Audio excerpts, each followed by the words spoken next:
Hello friends, कसे आहात मित्रांनो? आज आपण घेत आहोत standard 7 subject mathematics chapter number 9 direct proportion and inverse proportion.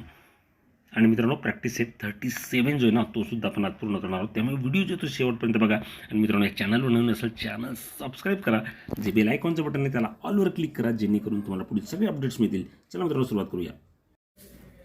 Standard 7 subject mathematics chapter number 9 direct proportion and inverse proportion. मित्रांनो आज आपण घेणार आहोत इनवर्स प्रोपोर्शन म्हणजे काय ते आपण बघूया. एक्झाम्पल्स बघूया आधी. द नंबर ऑफ वर्कर्स आहेत समजा 4. Number of days to complete work त्यांना 60 लागत आहेत. समजा नंबर ऑफ वर्कर्स आपण इन्क्रीज केले, वाढवले, 6 झाले. तर number of days to complete work ते काम पूर्ण करण्यासाठी त्याला जे दिवस लागतील ते होतात 40. म्हणजे ही संख्या आपण वाढवली, ही क्वांटिटी इन्क्रीज केली तर जी सेकंड रिलेटेड क्वांटिटी आहे ती डिक्रीज होते. पुन्हा आपण काय केलं, पुन्हा वर्कर्स वाढवले, 6 से 10 केले. आता 6 दिवसासाठी आपल्याला 40 डेज लागत होते, ते झाले 24. पुन्हा आपण इन्क्रीज केले, 15 केले वर्कर्स. तर number of days to complete works होतात 16. म्हणजेच काय फ्रेंड्स, पहिली क्वांटिटी जर आपण इन्क्रीज केली तर दुसरी क्वांटिटी जी ती काय होते, डिक्रीज होते. इकडनं आपण सुरुवात केली, समजा 15 वर्कर्स आहेत, त्याला 16 डेज लागतात. मग 15 आपण कमी केले, डिक्रीज केली फर्स्ट क्वांटिटी, तर सेकंड क्वांटिटी वाढते. मग हे जे मित्रांनो रिलेशन आहे ना, याला असतं आपण इनव्हर्स प्रोपोर्शन असे म्हणतो. थोडक्यात डेफिनेशन काय बघा. When the value of one quantity increases the value of another related quantity decreases. Proportionality. When the value of first quantity decrease, पहिली क्वांटिटी डिक्रीज केली, the value of the related quantity increase, मग त्याची second जी related quantity ती increase होते. मात्र friends, if the product of this two related quantities remain constant, मात्र यांचं प्रॉडक्ट म्हणजे काय, मल्टिप्लिकेशन, हे नेहमी कसं असतं तर सेम असतं. आता बघूया. 4 × 16 केले ते मिळतील 240. 6 × 40 केले तर मिळतील 240. 10 × 24 केले ते सुद्धा 240. आणि 50 × 60 केले ते सुद्धा 240.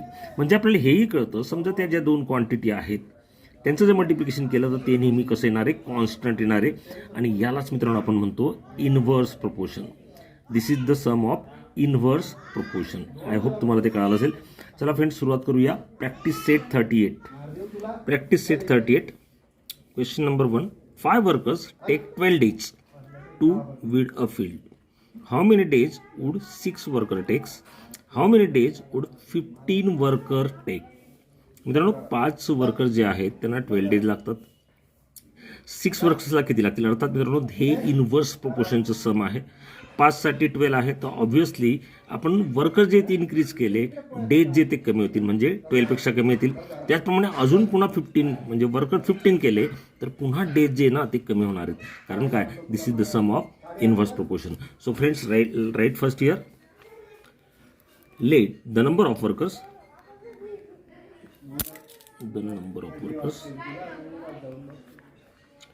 number of workers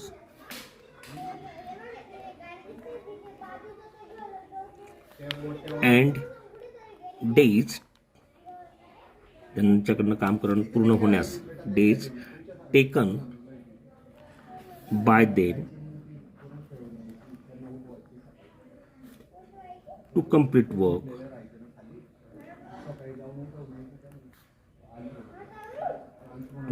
the work are in inverse proportion. Okay friends,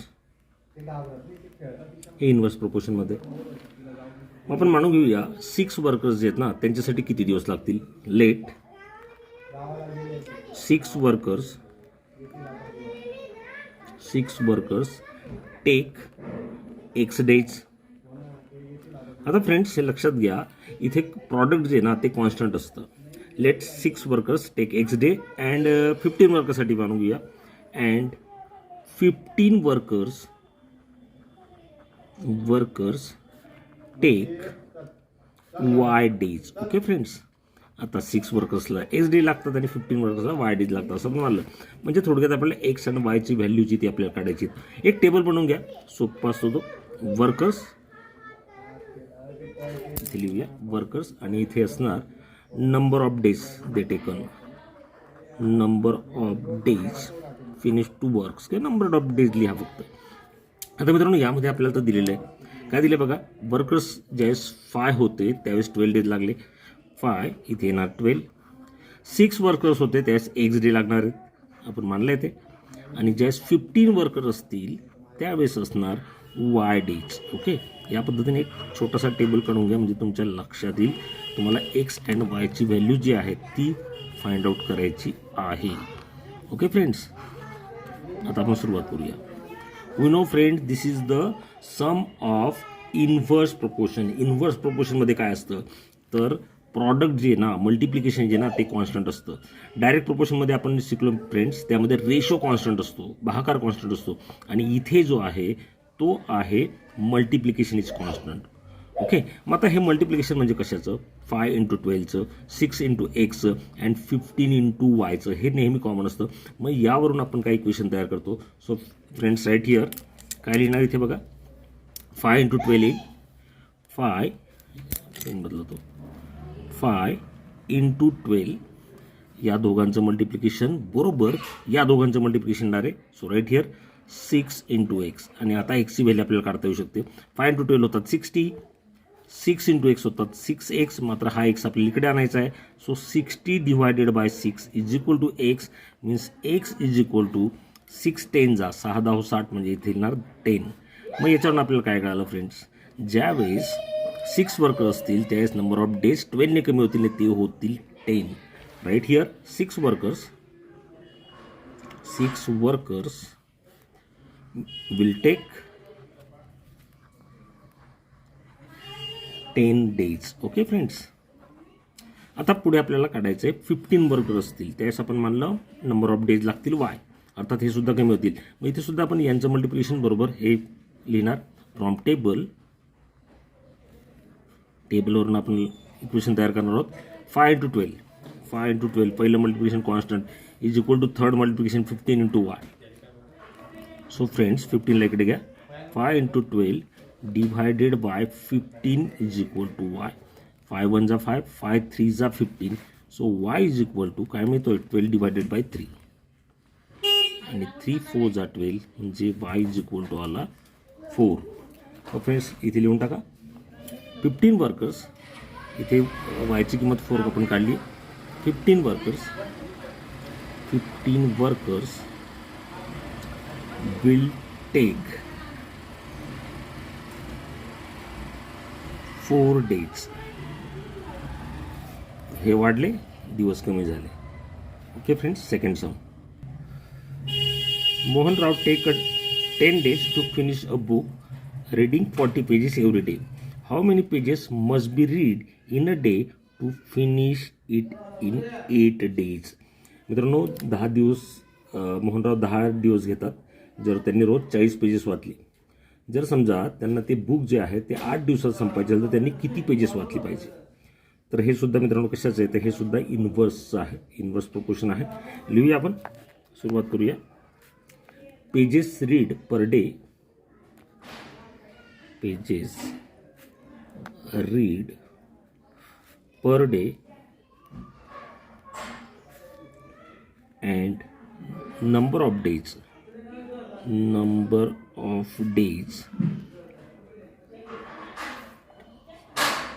to complete reading.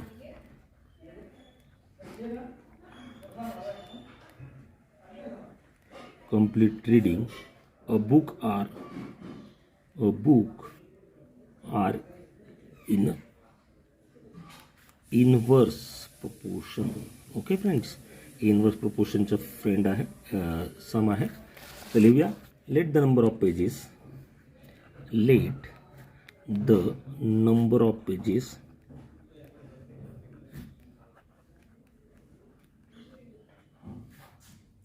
read be x to complete the book, complete reading the book. The book in 8 days. आता फ्रेंड्स लिहूया टेबल तयार करूया, सोपं होतं त्यामुळे. Pages read per day. इथे येणार मित्रांनो number of days. Number of days to complete reading book. To complete reading the book. Reading a book. Okay friends. आता पहिल्यामध्ये आपल्याला काय दिलं बघा. त्यांनी समजा मित्रांनो 40 पेजेस जर वाचली तर ते होतं पूर्ण, आपल्याला सांगता येईल ते पूर्ण होतं 10 दिवसात. लिहून टाका इथे 40 10 डेज. मग आता मित्रांनो त्यांना ते 8 डेजमध्ये कंप्लीट करायचं आहे. नंबर ऑफ डेज 8 दिलेले आहेत. तर ते किती पेजेस रोज वाचले पाहिजे, तर ते आपण मानलं आहे एक्स, नाही का. The number of pages read be x, आपण एक्स मानला आहे तो. मग यानुसार आपल्याला माहिती आहे हे इन्व्हर्सचं एक्झाम्पल आहे. इन्व्हर्स असेल तर काय असणार, the product is same, product is constant, म्हणजे याचं आणि याचं मल्टिप्लिकेशन आणि याचं आणि याचं मल्टिप्लिकेशन सेम येणार आहे. So x into 8 is equal to, हे मल्टिप्लिकेशन केलं इज इक्वल टू काय, इक्वेशन तयार करण्यासाठी काय करतो आपण, तर प्रॉडक्ट घेतो त्याचा. So x into 8 is equal to 40 into 10. 40 into 10. एक्सची व्हॅल्यू काढायची, 8 इकडे नको. So x is equal to 40 into 10 divided by 8. आणि मित्रांनो किती होतात, 8 5 जा 40 होतात, 8 5 40 होतात 5. So x is equal to 5 10 जा 50. तर फ्रेंड्स 50 पेजेस जर त्यांनी रोज वाचली तर त्यांचं बुक कंप्लीट होईल 8 दिवसात वाचून. लिहून टाका इथे 15 pages should be read to complete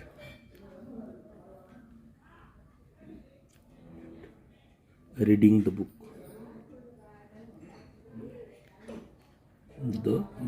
Okay friends.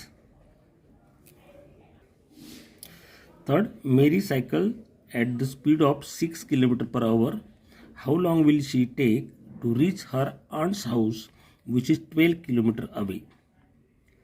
How long will she take if she cycles at the speed 4 km per hour? आता मित्रांनो आपल्याला समजा तिचा स्पीड जो आहे ना तो समजा 4 किलोमीटर पर आवर असेल, तर तिला मित्रांनो किती वेळ लागणार आहे ते आपल्याला काढायचं आहे. ओके, तर ते आपण सुरुवात करूया. सुरुवात कशी करणार लक्षात घ्या. हे सुद्धा इन्व्हर्स प्रोपोर्शनचे हे आपल्याला माहिती. So speed and the time taken लिहूया. Speed and time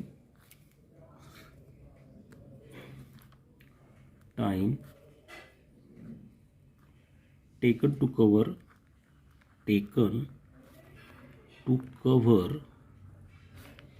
a certain distance,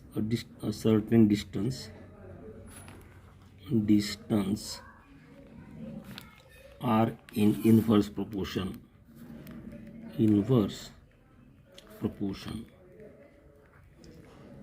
मित्रांनो हे कळणं गरजेचं आहे की इन्व्हर्स प्रोपोर्शन आहे का. आता आपण मानून घेऊया let she text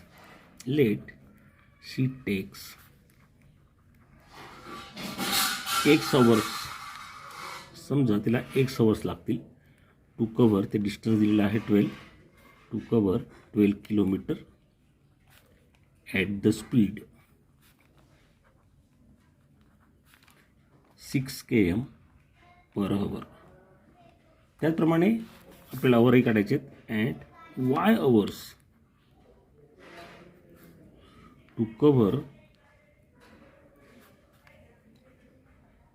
the same distance, तेवढंच डिस्टन्स आहे ते, cover the same distance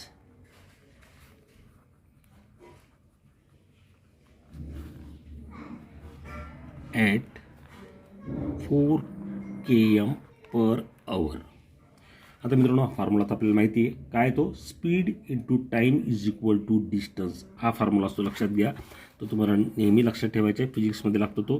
speed into time is equal to distance. जर आपण स्पीड वाढवला तर मित्रांनो डिस्टन्स इथे कमी होत असतं, आपल्याला माहिती आहे. लिहूया इथे आपल्याला टेबल बनवावं लागेल. एक बनवूया स्पीड, नंतर सेकंड टाईम आणि थर्ड येणार फ्रेंड्स डिस्टन्स. काय तर बघूया. 6 km पर आवर, X आवर्स, आणि नंतर येणार 12 किलोमीटर, नंतर येणार 4 किलोमीटर पर आवर, इथे येणार मित्रांनो आपण मानलं आहे वाय अवर्स वास, आणि इथे डिस्टन्स मात्र तेवढंच आहे 12 किलोमीटर. आता मित्रांनो या फॉर्म्युलाचा यूज करून आपल्याला हे सोडवायचं आहे. हा टेबल तुमचा तयार झाला थोडक्यात. आता फॉर्म्युला लिहूया. Here speed into time is equal to distance which is constant, जे सारखं आहे. आता इथे करणार मित्रांनो, इथे बघा 6 into x is equal to 12, 6 into x is equal to 12, आणि इकडे काय येणार 4 into y is equal to 12, 4 into y is equal to 12. तर एक्स इज इक्वल टू काय माहिती 12/6 means x is equal to 6 दुने 12 होतात म्हणजे 2, आणि इकडे काय येणार वाय इज इक्वल टू 12/4 डिवाइडला जाईल 4 means y is equal to होणार 3. मग लिहूया आपण मेरी टेक्स एक्ससाठी किती आलं 2 आले नाही का. मग लिहूया Mary takes 2 hours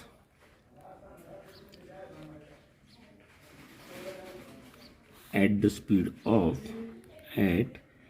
speed of 6 km per hour, and she takes 3 hours at the speed 4 km per hour. अशा पद्धतीने फ्रेंड्स हे गणित सुद्धा अतिशय सोप्या पद्धतीने आपण सोडवता येतं. पुढचं गणित लगेच घेऊया. The stock of grain in a government warehouse last 30 days for 4,000 people, and how many days will it last for 6,000 people. मित्रांनो इथे जर आपण इन्क्रीज केले पीपल तर अर्थात डेज जे आहे ना तो कमी होणार आहेत, कारण की 400 पीपलसाठी किती 13 डेज लागले होते, तर 600साठी त्याच्यापेक्षा कमी लागतील. कारण काय हे सुद्धा आहे इन्व्हर्स प्रोपोर्शनचे सम. लिहूया the number of people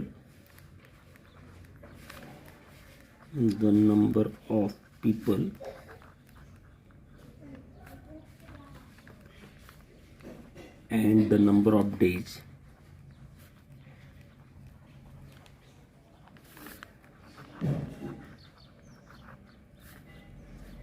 that the stock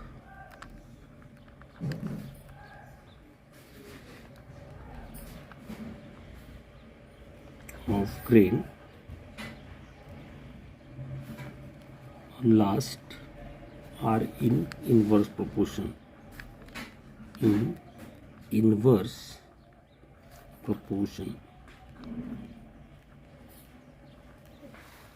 काय बघा नंबर ऑफ पर्सन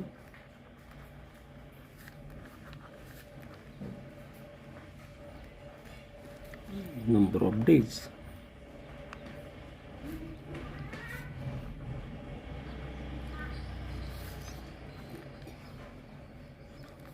$4,000 आहेत, इथे आहेत 30 days, आणि इथे 6,000साठी किती पर्सन्स असतील तर ते आपण मानले फ्रेंड्स एक्स आहे का. लिहूया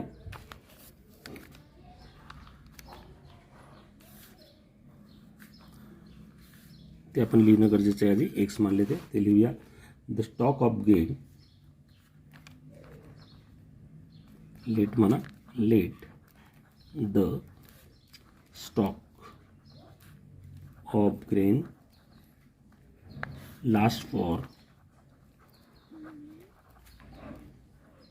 X days for 6,000 people. आता इथे सुद्धा इन्व्हर्स प्रोपोर्शनचे म्हणजे मल्टिप्लिकेशन कॉन्स्टंट असणार आहे. So right here x into 6,000, इकडे येणार 30 इंटू 4,000. एक्सची व्हॅल्यू आपल्याला काढायची 6,000 तिकडे घ्या. So x is equal to 30 into 400 divided by 6000. मित्रांनो हे 00 तर लगेच कॅन्सल होतील. 6 1 जा 6 पंचे 30 होतात म्हणजे त्यांना 5. So x is equal to काय मिळाला 5 इंटू 4 म्हणजे 20. लिहून टाका. The stock of grain will last 20 days. The stock of grain will last 20 days. हे याचा आन्सर येणार. ओके फ्रेंड्स, आय होप तुम्हाला हे कळालं असेल मित्रांनो. प्रॅक्टिस 39 नेक्स्ट लेक्चर आपण घेऊया. तोपर्यंत टेक केअर, गुड बाय.